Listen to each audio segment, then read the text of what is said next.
Olá, hoje o programa Encontro com o Autor número 5 recebe um dos mais talentosos juristas da nova geração, o professor Tiago Aguiar de Pádua, jovem, professor de Direito Constitucional, professor de Teoria do Estado, professor de História do Direito, radicado em Brasília há muito tempo, oriundo do estado do Tocantins, e que aqui em Brasília já lecionou no CEUB, já foi assessor de ministro do Supremo Tribunal Federal, já lecionou no UDF, na graduação e no mestrado, atualmente leciona na UNB, é advogado, consultor jurídico, e já escreveu outras obras, mas hoje ele vai falar especificamente dessa obra aqui, recém-lançada, cujo prefácio é da presidente, da atual presidente do Supremo Tribunal Federal, ministra Rosa Weber. O livro é O Common Law Tropical e o caso Marbury versus Madison brasileiro. Um livro interessantíssimo, um livro sem paralelo, porque explora um caso novo no sentido de escrever sobre ele, de refletir sobre ele. Trata-se de uma ação civil proposta na virada do século, em 1899, o professor Tiago, corrija-me se eu estiver equivocado, e decidido em 1902. Se nós estamos falando de 1899, nós estamos falando já do Supremo Tribunal Federal. Todos os senhores e as senhoras sabem, o caso Marbury versus Madison foi julgado pela Suprema Corte dos Estados Unidos em 1803 e ele inaugura o controle difuso de constitucionalidade no mundo, né? Então, é uma construção jurisprudencial de um controle de constitucionalidade que hoje é o mais utilizado no mundo inteiro, inclusive no Brasil. O Brasil adota os dois sistemas. Então, professor Tiago, por favor, parabéns em primeiro lugar por mais essa obra e conte-nos sobre o caso Marbury versus Madison brasileiro. Meu amigo Souto, eu agradeço imensamente ao seu convite, gentil como sempre.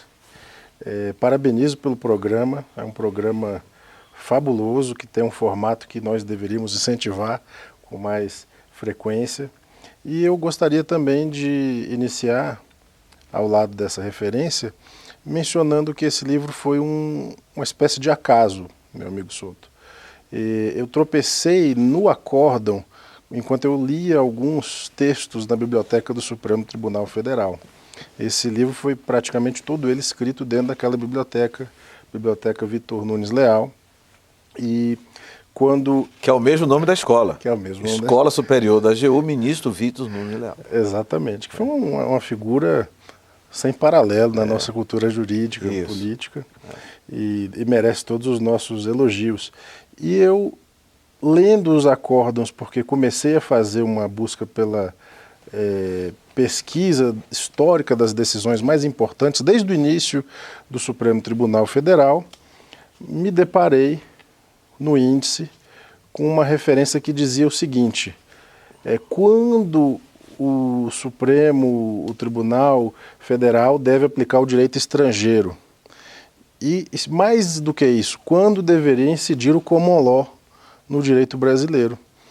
como essa questão ela anima corações e mentes há muitos anos, inclusive atualmente há uma disputa, uma discussão sobre uma espécie de americanização do direito brasileiro, como se fosse uma coisa recente, me animou a fazer um aprofundamento.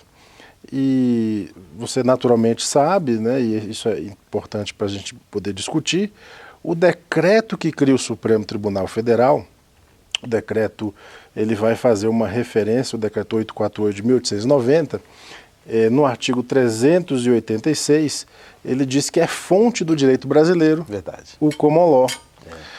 E a equity também, naturalmente.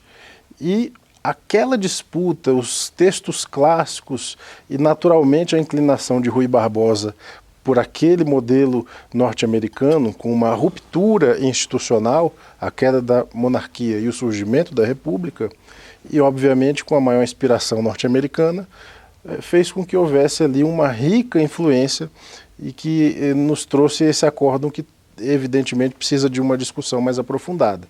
Descobri um acórdão rico, meu amigo Souto, porque havia ali uma história de uma circunstância muito peculiar, no momento em que esse decreto, apesar de nos inserir no common law, a parte mais rica dele é a exposição de motivos, porque quem faz a exposição de motivos era o ministro da Justiça do Deodoro, que era o Campos Salles, e viria a ser o nosso quarto presidente da República.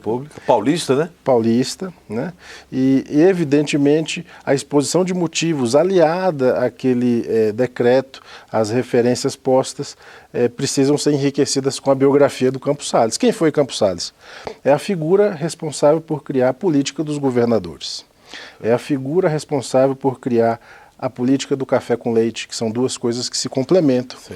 E a política dos governadores era um pacto silencioso para que não houvesse interferência do poder central nas regionalidades próprias. E esse caso foi exatamente o que aconteceu no caso que nós estamos tratando, porque um desembargador que era irmão de um ministro do Supremo buscava se tornar juiz federal. Primeira perplexidade que se pode trazer é por que um desembargador vai querer se transformar num juiz federal de primeira instância? Naturalmente, a resposta se encontra no regimento interno da primeira versão do Supremo. Lá no artigo 12... O regimento interno do Supremo Tribunal Federal, primeira versão. Exatamente. O artigo 12 menciona que os juízes federais, cuja inauguração do modelo com inspiração norte-americana, estabeleciam que os juízes federais eram potenciais ministros substitutos do Supremo.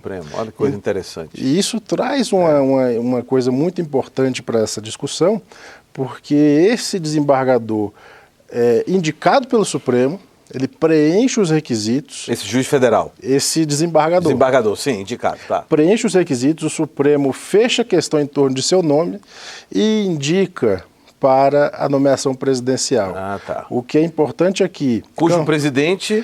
Aqui, naquele momento já era Campos Salles. Campos Salles, tá. Que na época anterior era ministro da Justiça. Tá. E ao receber aquele pedido, há uma disputa federativa inequívoca, porque ele nega o pedido e diz, não farei a nomeação. E o que o desembargador José Clímaco Espírito Santo faz? Procura a Justiça Federal de primeiro grau. Naturalmente, Souto, é porque ele já havia tido um contato com a experiência norte-americana. Mas é muito curioso, eu vou fazer uma pausa para fazer uma consideração, claro, ver o que é que você acha, e daí você continua, você parou aí na ação cível do José Clímaco do Espírito Santo, que é o desembargador do Tribunal de Justiça do Rio Grande do Norte. Agora veja as coincidências, professor Tiago. Campos Salles, antes de ser presidente, foi ministro da Justiça. Ministro da Justiça. John Marshall, que é o autor do voto do caso Marbury versus Madison, antes de ser presidente da corte, foi secretário de Estado. E num período exerceu as duas funções.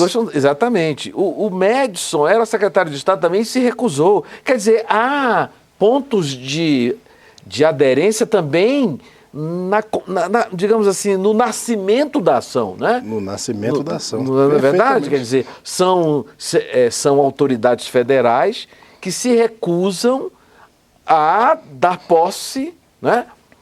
Marbury, né? William Marbury era um juiz de paz, né? Nomeado, que era um homem rico, mas queria ter o título, né? Queria ter o título. Vamos dizer assim, como coronel no interior do Nordeste, né? O cidadão é rico, mas quer a patente de coronel, né? Da Primeira República, quer me parecer, né? Por favor, continue. Então, o senhor estava falando que o José Clímaco, portanto, propõe a ação cível. Para quem nos ouve, o senhor vai explicar, não tinha mandado de segurança nessa época ainda. Né? E a importância dessa nuance, porque é mais do que uma sutileza, né? Você muito bem percebeu. Ele busca a Justiça Federal de primeiro grau, e o que nós temos aqui é muito mais intuição e especulação do que fonte primária. Porque por uma infelicidade gigantesca, nós não temos acesso à decisão de primeiro grau. Nós só temos acesso ao acórdão do Supremo porque não foi preservada institucionalmente essa decisão de primeiro grau. E a decisão de primeiro grau é de um juiz da capital federal, Rio de Janeiro? Rio de Janeiro, exatamente. E defere o pedido dele com base no caso Marbury versus Madison, que ele invoca na petição inicial, com um argumento que me parece fundamental para que a gente possa discutir essas temáticas com um olhar renovado. Ele alega que ele tem direito pelo decreto. Ele diz que se o decreto manda aplicar ao Brasil como ao law norte-americano... ele chega a essa minúcia. Minúcia, pede. Ele diz, já que se aplica ao Brasil como ao law norte-americano e eu preencho os requisitos tal qual o caso norte-americano, um caso de um magistrado que busca, mas é impedido de exercer, eu vou fazer o requerimento. Ele pede. E me parece que ele tem muitos conhecimentos do caso norte-americano, porque naturalmente você sabe melhor do que todos nós, conhecedor que é do sistema norte-americano, no sentido de que a Suprema Corte norte-americana faz o controle da competência, né? Junto com outras nuances importantes, e, portanto, determinando que, naquele caso, se deveria ter procurado a justiça de primeiro grau, para que só em grau recursal a Suprema Corte americana pudesse analisar. É um caso fabuloso de estudo do embate político e jurídico. Ele, então, no caso brasileiro, prefere ir no primeiro grau. No primeiro grau. Ao invés de buscar a jurisprudência. Quer dizer, até nisso ele construiu a sua ação tomando por base a tramitação do processo do caso Marbury versus Madison, que é de 1803, repita-se, né? Então ele toma esse caminho influenciado pela decisão lá. Pela decisão. E vai e recebe uma decisão favorável, a decisão manda empossá-lo, e o Supremo fica numa situação decisão de primeiro grau do juiz federal do Rio de Janeiro, da capital, e o Supremo então fica num constrangimento político muito grande. O constrangimento político muito grande se deve ao fato de que havia um embate com o presidente da República, havia um embate com as questões das oligarquias políticas locais. E no caso do desembargador José Clímaco do Espírito Santo, no Mato Grosso, a pesquisa que eu fiz, inclusive, dá conta de que ele participava de um dos grupos políticos em disputa. E, portanto... A Mato Grosso, ele não era do Rio Grande do Norte? Mas ele tinha ligação lá? Não só no Rio Grande do Norte, mas também no Rio de Janeiro. Ele participou muito ativamente, porque ele pleiteava ingressar na Justiça Federal do Mato Grosso. Certo.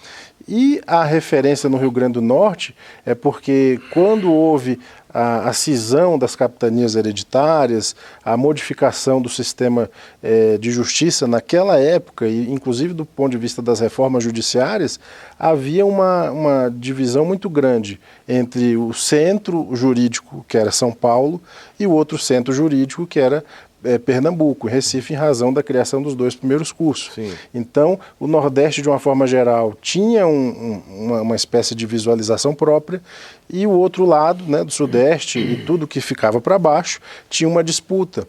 E a política do café com leite, a política dos governadores, ocasionou uma influência nessa circunstância. A pesquisa que nós fizemos, Souto, inclusive, menciona que esse desembargador fazia parte de diversos grupos, tanto no Rio Grande do Norte quanto no Mato Grosso, e houve um pedido, né, que acaba sendo um pouco de sugestão para documentações futuras, mas existe essa referência, para que Campos Sales não indicasse. Uhum. E quando ele acaba ingressando com essa ação, ele se envolve numa tormentosa disputa política, porque o irmão dele era ministro do Supremo, o irmão do José Clímaco do Espírito Santo. O irmão dele era o ministro Hermínio do Espírito Santo. Certo. Ele exercia uma influência grandiosa no tribunal, tanto que é ele quem exerce a presidência mais longeva da Suprema Corte até hoje, durante 24 anos. Naquela época não tinha os 2 e 2 anos? Era como o sistema americano de... Até o falecimento. Até o falecimento, até o falecimento. E esse é o momento que talvez tivesse uma influência norte-americana mais fiel do ponto de vista das instituições, né? O que acontece, inclusive, é que Até por falta de paradigmas em termos de cortes constitucionais no mundo. No né? mundo. Porque né, você não tinha...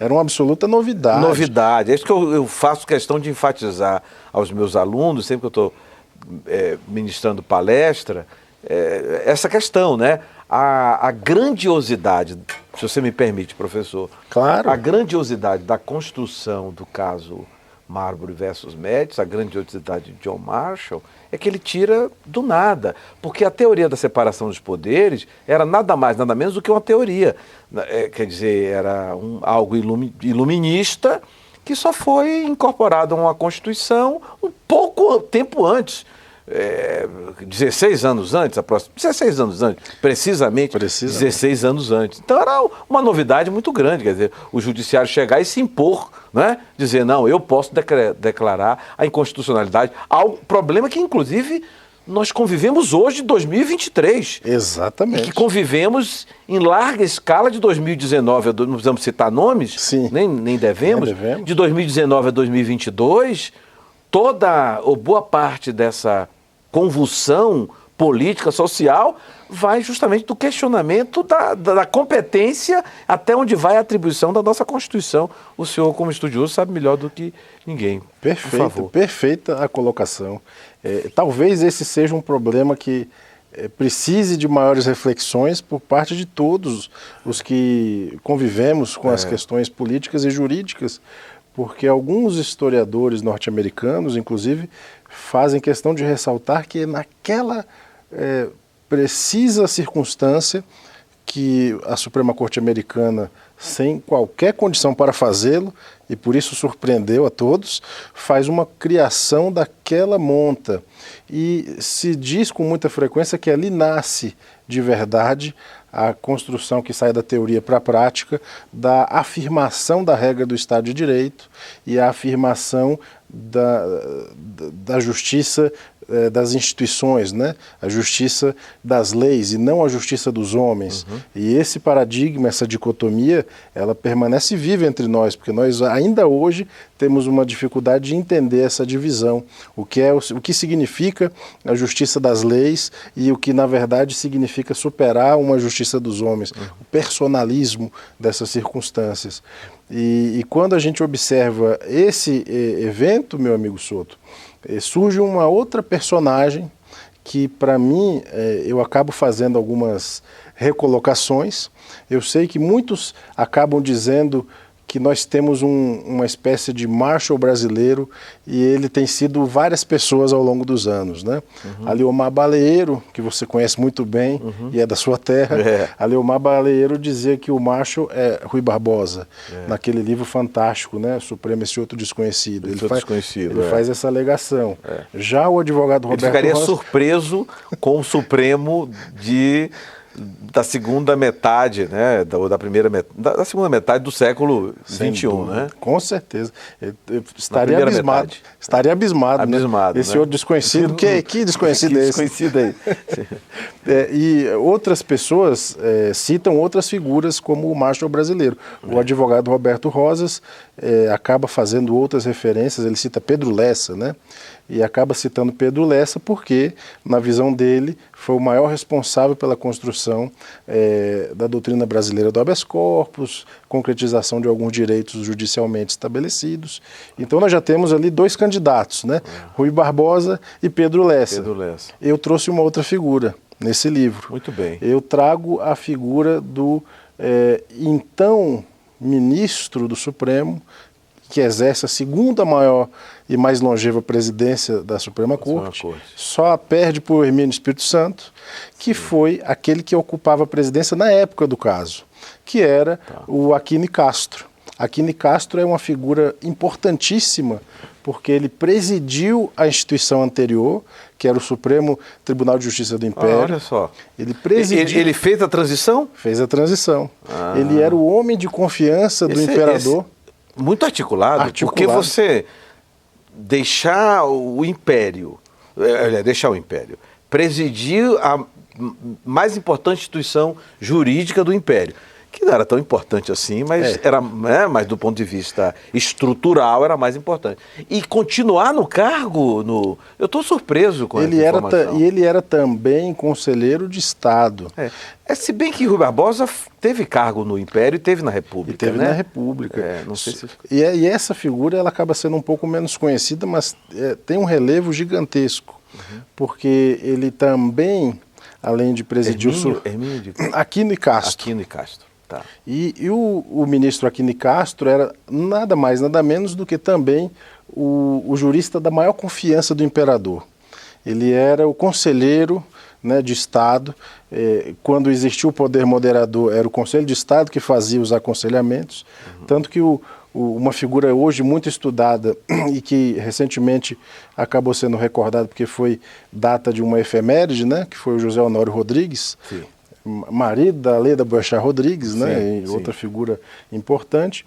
Ele escreveu sobre o quinto poder, né, porque se menciona com muita frequência o poder moderador, mas ele com frequência dizia em livros, e ele foi responsável por catalogar todas as atas do Conselho de Estado, ele fazia essa referência, meu amigo Souto, de que havia uma ditadura do poder moderador, que só era possível mediante o seu órgão de suporte, que era o Conselho de Estado. E os conselheiros, naturalmente, aconselhavam o imperador, e esse era o mais próximo do imperador, de sorte que ele foi articulado no governo que cai e no governo que se ergue. E o que passa a fazer parte da minha proposição de que ele seja considerado também, não estou dizendo que ele era, mas alguém a ser considerado é porque ele era não só o presidente do Supremo nessa época, precisou compor muitas questões, ele era presidente do Instituto Histórico e Geográfico. Que era uma instituição de grande respeitabilidade e importância, né? Sem dúvida. E durante muito tempo foi assim. Muito tempo. E tanto é que na morte do imperador, naquele mesmo período, né, na década anterior à viragem dos 900, é ele que faz, ele é escolhido por unanimidade, o discurso de homenagem ao imperador, as exéquias, né, as referências. E ele então é uma pessoa que sabe nadar em águas turbulentas no Império e na República.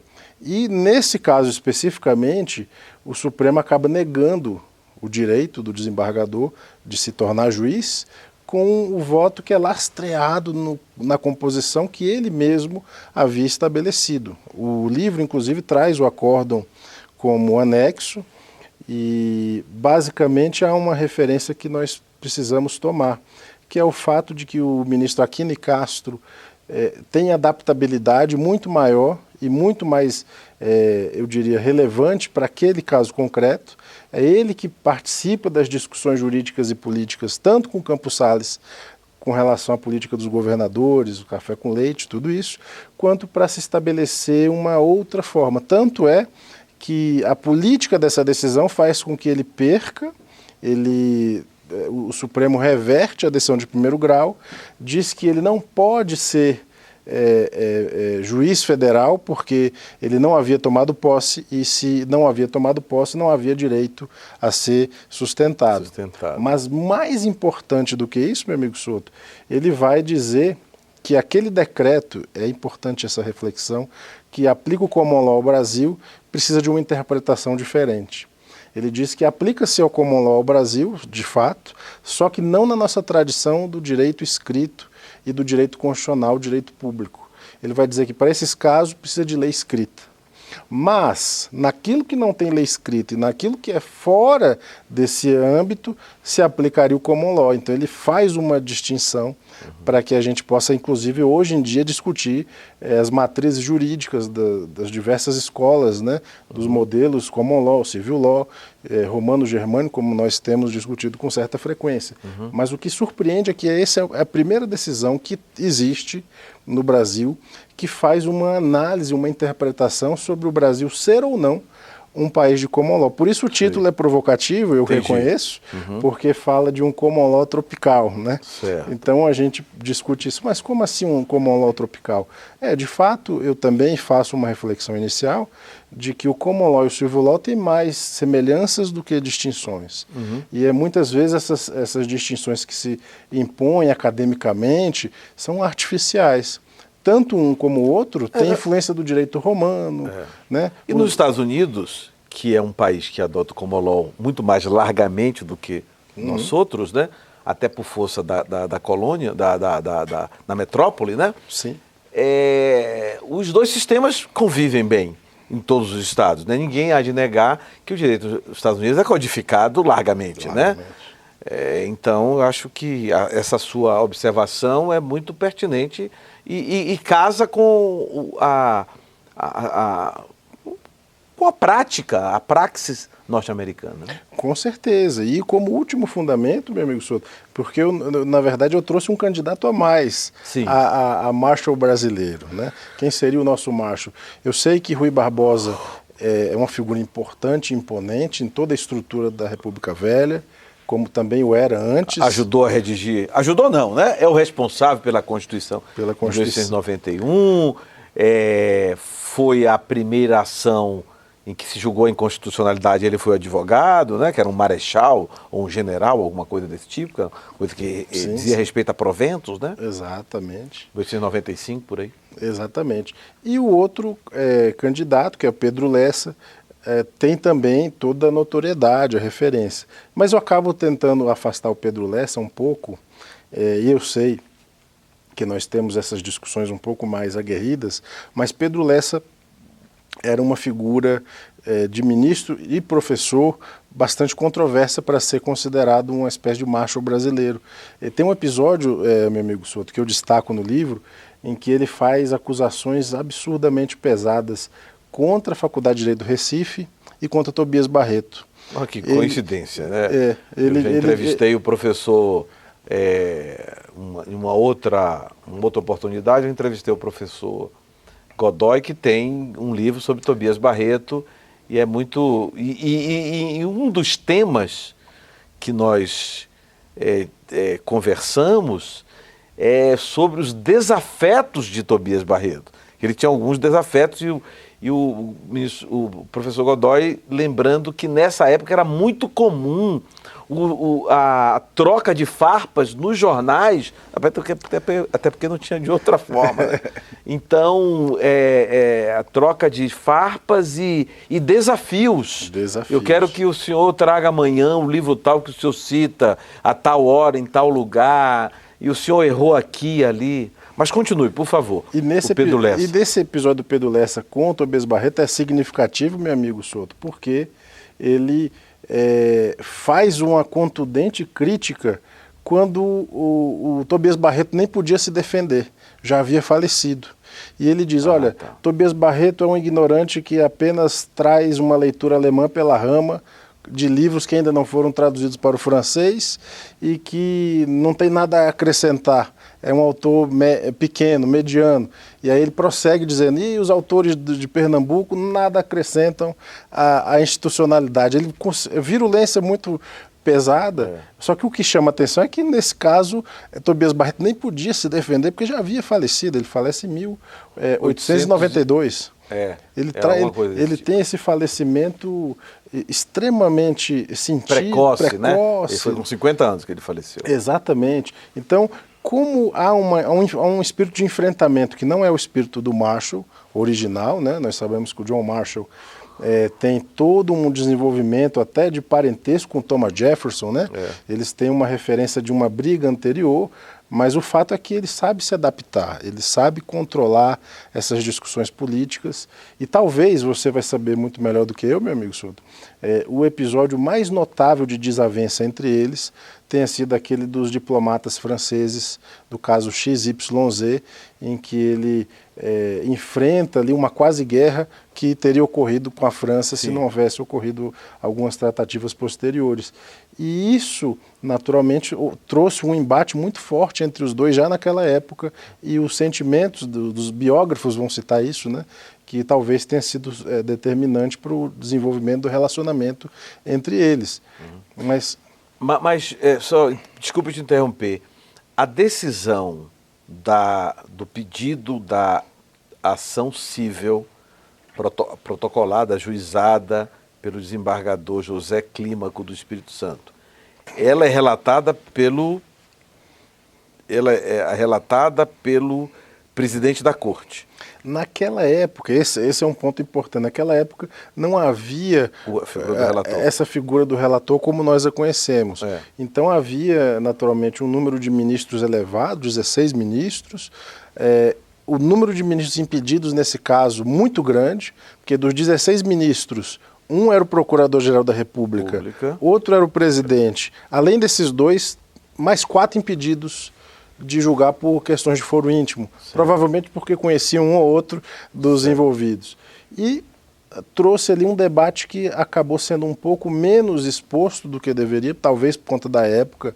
Não existia TV Justiça, não existia uma circulação grande desses temas, e nem mesmo os repositórios de jurisprudência, que deveriam ser também importantes naquela época, nós não tínhamos. Essa é uma diferença muito grave, né? A Suprema Corte Americana sempre foi muito cuidadosa com essa questão dos repositórios, não no início, propriamente dito, mas depois, logo em seguida. Logo em seguida. E no caso brasileiro, que trouxe todo o modelo de inspiração, deixa eu chamar assim, né? Não trouxe o modelo de publicação das decisões, dos acórdãos, e o modelo de decisão também, né? Precisa ser analisado, porque não eram votos propriamente ditos, era uma composição. Hoje a gente já discute os modelos seriatim e percúria, que a Suprema Corte Americana faz de uma forma, o Brasil, naquela época, ainda hoje, de uma maneira distinta. Mas isso traz para nós todos, meu amigo Souto, para complementar a sua pergunta importantíssima, para que a gente possa pensar que havia uma coletivização decisória. Não posso atribuir a esse ou aquele a relatoria, mas as referências estão ali postas. Então ela foi percúria? Ela foi percúria. Tanto que os embargos de declaração foram julgados 2 anos depois e foram extintos por um motivo banal, por intempestividade. Porque assim como a Suprema Corte Americana ainda hoje, ela tem um período de funcionamento e um grande período de recesso, né? E assim funcionava também a Suprema Corte Brasileira naquela época. E aí o pedido, os embargos de declaração foram por pouco tempo intempestivos, mas veja o potencial político, né, disso tudo. Demorou 2 anos para o Supremo declarar a intempestividade de 1904, né, 2 anos depois. Exatamente, porque havia um problema grave, né? Provavelmente havia uma rusga política, havia bastidor importante, né, da política dos governadores, e isso poderia ganhar um outro contorno. Professor Tiago, o senhor já cogitou, acho que isso é importante, e me perdoe se está no livro, eu li, mas evidentemente que a gente não consegue captar tudo, né, e reter tudo. Né? Sim. O senhor já cogitou em pesquisar jornais da época para saber, talvez numa segunda edição, a repercussão do julgado, ou do pedido, ou da discussão? Porque o que o senhor traz é muito importante, como eu disse no início, na abertura do nosso programa. Porque é um fato importante, relevante, e é um fato novo que se desconhecia. Né? Foi o acaso, né? Então, eu acho que seria, não sei se o senhor já cogitou isso, ou se chegou a dar uma olhada nos jornais, porque é possível, né? Você consegue na imprensa. Hoje a Biblioteca Nacional tem até uma facilitação para que se possa abordar os jornais da época. Né? Eu fiz um levantamento, meu amigo Souto, de todos os jornais jurídicos, revistas acadêmicas da época. Fiz a leitura da revista da Universidade Livre da Bahia, né? Fiz a leitura da Universidade de Recife. Deve ser Faculdade de Direito Livre da Bahia. Que inclusive... Fundada em 1891. Exatamente. E a revista, riquíssima. Mas os volumes iniciais... Está na Biblioteca Nacional? Estão todos digitalizados, maravilhosa a coleção. E o que me chamou a atenção é que nenhum deles discutiu, meu amigo Souto, nem aquele momento de introdução do common law no Brasil, que era uma novidade, uma mudança. Não havia artigos discutindo isso, que naturalmente seria importante. E também a pesquisa dos jornais da época, isso pode ser ampliado, naturalmente alguma coisa escapa ao pesquisador, não é? Mas me parece que havia ali, inclusive, um certo milindre, porque se você escolhe um ou outro lado, você acaba se envolvendo em certas disputas. Tanto é que há uma disputa inicial entre a monarquia e a república, com base nessa discussão, nesses temas. Pedro Lessa é um dos ministros que discute, João Mendes é o outro ministro do outro lado, e João Mendes vai fazer uma crítica terrivelmente pesada. Ele vai dizer, o Brasil não pode nunca adotar o common law, porque nós temos a lei da boa razão, que já nos basta, ele diz isso em um dos textos. E Pedro Lessa, do outro lado, vai fazer outros argumentos, né, e eles vão debater essa questão. Naturalmente, isso para nós todos pode esconder muito mais do que uma nuance jurídica. Isso esconde provavelmente opções políticas da queda da monarquia, do surgimento da república e das opções legislativas que foram feitas ali naquele momento.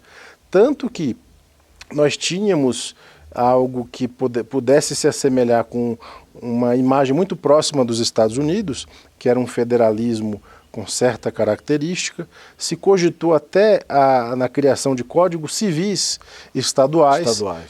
E Campos Salles foi o grande responsável por não permitir que isso acontecesse. O aviso legislativo de 1895, salvo melhor juízo, é quando ele dissolve as tentativas estaduais de tentar a criação dos seus próprios códigos civis. Claro que ele não vai impedir as criações posteriores dos códigos de processo civil e penal. Que floresceram, né? Que floresceram. Inclusive o da Bahia, um deles foi paradigmático, né? É grandioso, inclusive, né? Os estudiosos do processo hoje não podem passar ao largo desse monumento legislativo, cuja figura principal, né, estava ali fazendo as referências próprias. E o que eu gostaria de ressaltar, meu amigo Souto, é que, de fato, nós temos ali uma peculiaridade brasileira, que são as oligarquias estaduais, que articulam junto com o poder jurídico, o poder judicial, as suas referências próprias. Nesse caso, há um episódio que talvez transcenda, e o acórdão pode jogar luzes nisso, que é o fato de que ali há no sistema de justiça um momento em que, após a derrota, após a questão do Supremo reverter a decisão de primeiro grau e impedir, ele espera alguns anos e tenta novamente na sequência, e ele vai buscar, não mais no Mato Grosso, mas ele vai buscar no Espírito Santo, onde ele tinha, evidentemente, matrizes, né, familiares, e ele consegue, então, entrar na Justiça Federal do Espírito Santo, alguns anos depois, e acaba morrendo ali em 1909, né? O clímaco. O clímaco. Então ele acaba chegando, ele alcança o cargo, tem essas disputas nacionais ali pelas oligarquias, mas ele morre inclusive antes de presenciar que o irmão dele exerça a presidência mais longa, que começa em 1912 e vai até ali 24, né? É uma presidência muito pesada, muito próxima daqueles movimentos que reprimiram os tenentes, né? Então, sim, tudo isso é muito rico até para pesquisas posteriores. É de 12 a 24? 12 a 24. A 24. Você constatou outras presidências com mais de 2 anos? Era relativamente comum, né? Você chegou a... Como nós tivemos o encerramento desse ciclo com Getúlio, porque Getúlio é quem traz ali... Em 30 ou 37 você se refere a Getúlio? Em 30. Em 30. Como ele traz ali a referência de que a partir daquele momento as presidências não terão essa distinção, essa longevidade, então até aquele momento acaba não sendo frequente, porque uma é muito longa, em razão de ser o Aquino Castro, depois assume o Hermínio Espírito Santo, e aí ele, como é 24, é pouco tempo na sequência. Tanto é que em 1931, Getúlio vai aposentar, né, por decreto, por força, na ditadura, 6 ministros do Supremo. Porque Em 31. Ele vai aposentar, inclusive... Ainda no governo provisório. Isso, ainda no governo provisório. Isso, antes da Constituição de 34. Exatamente. Inclusive, um dos ministros na lista dos 6 que são cassados, né, é o ministro que foi o grande responsável pela persecução criminal dos tenentes, né? Que é um ministro que acabou sendo muito exposto porque pedia penas altíssimas, Pires de Albuquerque. Inclusive, ele é um parente distante hoje da ministra Isabel Galotti, que está no STJ. Sim. Ele é, salvo engano, acho que bisavô, porque antes dela tem o pai, o avô, né? E são todos do Supremo. Exatamente. E Pires Albuquerque tem um livro muito importante que ele tenta explicar por que foi aposentado à força por Getúlio, e ele atribui essa questão. Ele diz, olha, eu acabei sendo procurador-geral da República quando o procurador era ministro do Supremo e precisei tomar posições fortes contra algumas pessoas, e essas pessoas, quando assumiram o poder, algum tempo depois, fizeram com que eu fosse, ele usa essa expressão, né, expurgado do poder político. Então é uma época muito eletrizante, né, da nossa política e inclusive do Supremo. Talvez tanto quanto hoje, embora o distanciamento histórico acabe sendo um pouco mais difícil, né, essa comparação. Professor Tiago, o senhor, em determinado momento, bem no início, mencionou que o José Clímaco do Espírito Santo, desembargador do Rio Grande do Norte, cita Marbury versus Madison, cita o raciocínio, né? A pergunta, ele o faz, eu não digo de forma fidedigna, não estou aqui para julgar o inglês, se a tradução foi perfeita, mas a construção que ele faz dessa citação e o que vem logo em seguida, ou até que antecede, não importa, foi razoável? É digna de nota? Essa é uma excelente pergunta, professor Souto, porque nós temos um problema, como eu disse no início, de preservação.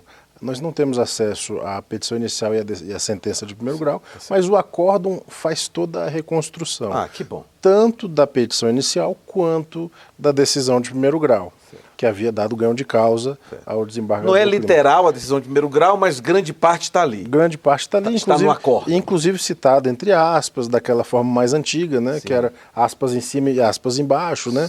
Eles fazem essa referência. A invocação do caso me parece razoável. Certo. Claro que naquele momento não havia ainda uma tradução brasileira do caso. Rui Barbosa citou inúmeras vezes, né, tanto em peças escritas das suas manifestações judiciais, que fazia perante o Supremo com muita frequência.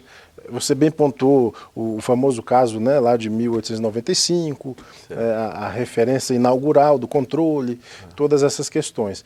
E, naturalmente, nos atos inconstitucionais do Congresso, ele faz muitas citações. Mas o que chama atenção é que não havia, até aquele momento, uma tradução brasileira conhecida. E quem faz essa primeira tradução? É o ministro do Supremo Tribunal Federal, Américo Lobo. E ele faz um ano depois desse caso no Supremo. Ele faz em 1903. Provavelmente influenciado pela decisão, né? Pela menção, pelo todo o embate que o caso suscitou. Né? Com certeza. Tanto é que o próprio Rui Barbosa, nas referências mais luminosas dos atos inconstitucionais do Congresso, ele cita a importância do Brasil como um país de common law, dizendo que o Brasil é um primo distante dos Estados Unidos, que os Estados Unidos seriam uma lanterna que iluminariam a nossa jurisprudência pátria, etc. Mas ele não traz, nem como anexo e nem como um capítulo à parte, a tradução integral da decisão. Já o Américo Lobo faz publicar um livro, e eu acho que esse livro deveria ser reeditado, talvez até... Américo Lobo. Américo Lobo. Ele escreve um livro chamado Decisões Constitucionais de Marshall, cuja primeira decisão é essa, traduzida integralmente. De que ano? 1903. 1903. Tá. E aí ele provavelmente já estava trabalhando há muitos e muitos anos nas traduções das decisões, mas provavelmente é o maior americanista do Supremo que nós temos. Tá. São 27 decisões que ele traduz ali. O livro é grosso, professor? Mais ou menos assim.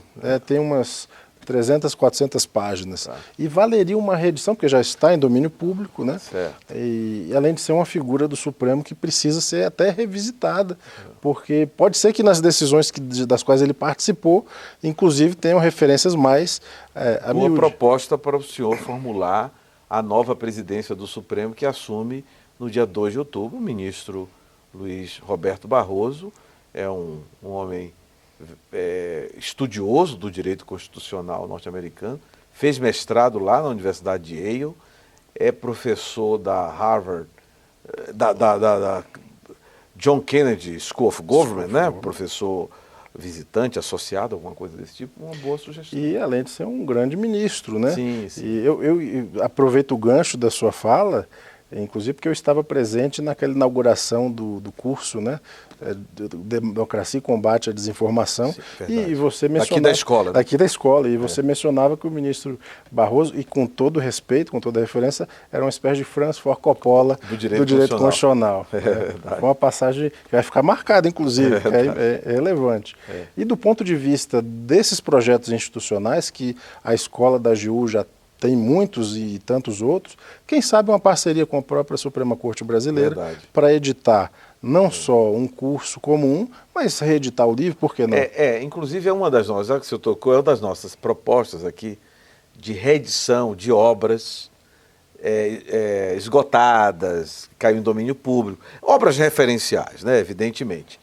Mas a pergunta se o livro é grosso é justamente para saber quão largo ele é, para ver as nossas condições aqui de impressão. Por isso, mas essa ideia é muito bem-vinda. Professor Tiago, eu fico muito satisfeito com esse bate-papo. Lhe parabenizo, porque eu costumo dizer que talvez, eu tenho que fazer uma pesquisa, talvez, eu tenha sido o primeiro a registrar em livro, pode ser que alguém tenha escrito algum artigo, não sei, por que que o presidente do Supremo Tribunal Federal preside o impeachment. Inclusive, na 4ª edição do meu livro, eu cito o então ministro Luiz Inácio Lucena Adams e o professor de Direito Constitucional, grande professor da UNB, que é procurador do trabalho, subprocurador-geral do trabalho. Cristiano Paixão, salvo engano foi ele, posso estar cometendo aqui, que ambos fundamentam de forma equivocada, em situações diferentes, algo que nada demais, né? Qualquer professor pode eventualmente cometer um breve deslize.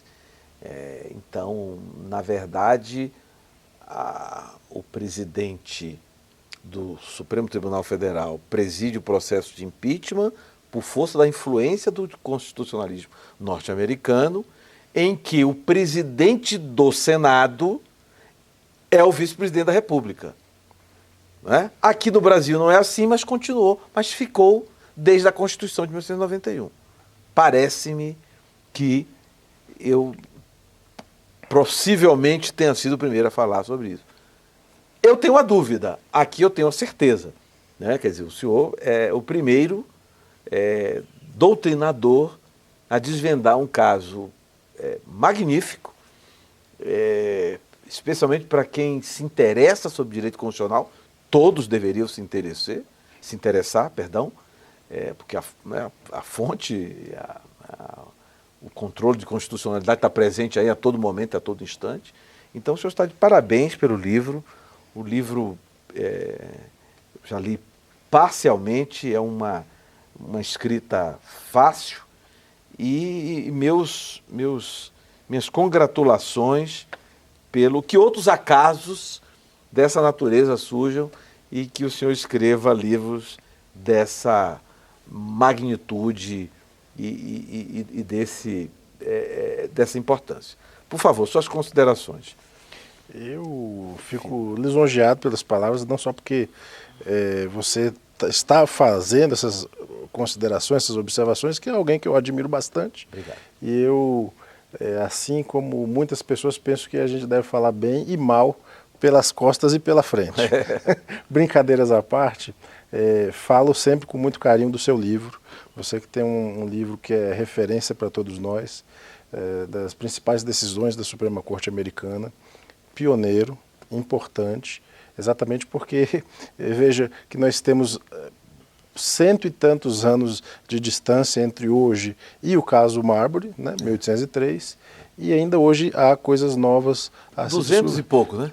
200 e pouco. Exatamente. Então, 220. um lapso temporal como esse, tão agigantado, inclusive porque as nossas instituições acadêmicas... Lapso temporal, e ninguém ainda tinha percebido isso que você percebeu, né? Exatamente. Os nossos cursos jurídicos, que ainda não têm 200 anos, e farão 200 anos daqui a 3 anos, né, salvo engano, e nós temos ainda muitas coisas a aprender com o direito norte-americano, inclusive porque muitos casos desconhecidos se encontram à procura de autores, de interessados. Verdade. E o trabalho que você tem feito, professor Souto, tem sido fantástico, do ponto de vista acadêmico e institucional agora à frente da escola. Então eu encerro aqui a minha participação com esse agradecimento ao ministro Messias, à AGU, à escola e a você, e ao fazer isso agradeço à instituição, à Advocacia Geral da União.